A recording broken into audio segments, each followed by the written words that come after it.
Mengapa nilai tukar rupiah bisa menguat atau melemah terhadap mata uang negara lain? Nilai tukar sebuah mata uang pada dasarnya mencerminkan harga dari mata uang tersebut.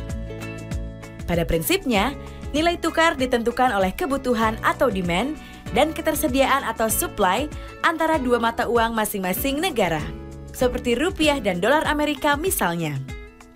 Perbandingan dua mata uang ini biasanya dihitung dalam jumlah satuan atau kurs. Contohnya, 1 dolar Amerika setara dengan Rp13.000. Nilai tukar yang ditentukan oleh pasar akan berubah-ubah nilainya, tergantung pada kebutuhan dan ketersediaan mata uang tersebut. Bila kebutuhan terhadap mata uang asing seperti dolar meningkat, atau yang membeli dolar lebih banyak, maka nilainya akan lebih mahal atau menguat terhadap mata uang rupiah. Demikian pula sebaliknya.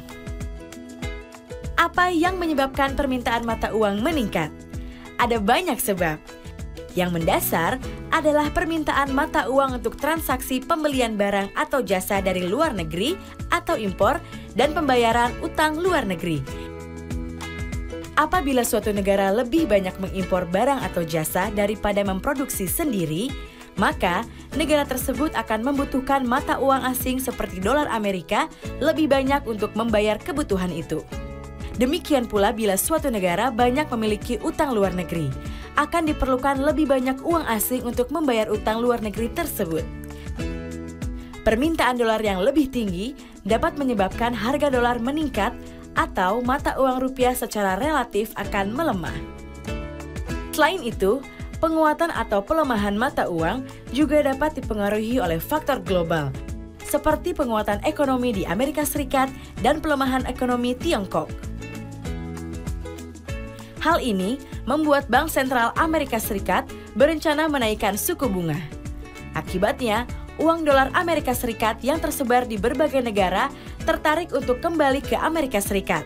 Dolar Amerika Serikat pun menguat terhadap hampir seluruh mata uang dunia, termasuk terhadap rupiah.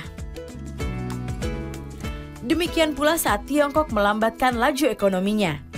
Akibatnya, permintaan Tiongkok akan produk-produk negara berkembang menurun, sehingga ekspor atau pasukan valuta asing bagi negara berkembang, termasuk Indonesia, berkurang.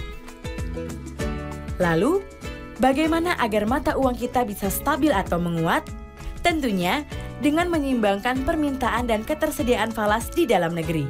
Untuk itulah, kita harus lebih banyak melakukan ekspor, baik barang maupun jasa, serta mengelola permintaan falas. Untuk itu, kita harus meningkatkan daya saing ekonomi, industri nasional, dan kemampuan produksi dalam negeri kita. Tugas siapakah itu? Tugas kita semua. Pemerintah melalui kebijakan di sektor real menambah pasokan falas melalui peningkatan ekspor, daya saing industri nasional, penguatan pendapatan pariwisata, pengiriman tenaga kerja Indonesia yang berkualitas, membangun infrastruktur, dan menghilangkan hambatan yang mengganggu iklim investasi agar sektor usaha semakin produktif.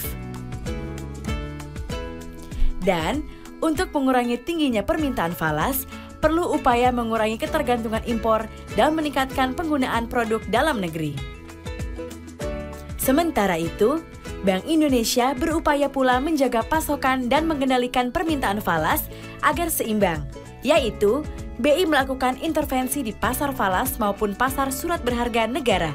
Namun, itu harus dilakukan secara bijaksana. BI juga mengatur permintaan falas di masyarakat. Misalnya, penduduk yang ingin membeli dolar dalam jumlah tertentu harus menunjukkan tujuan pembelian.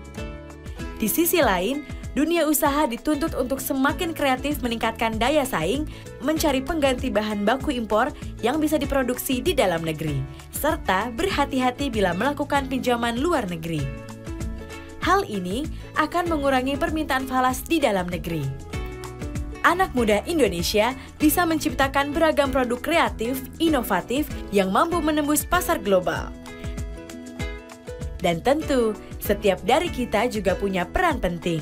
Misalnya, mulai mengurangi ketergantungan pada barang impor, makanan, minuman, dan menggunakan rupiah dalam transaksi dalam negeri.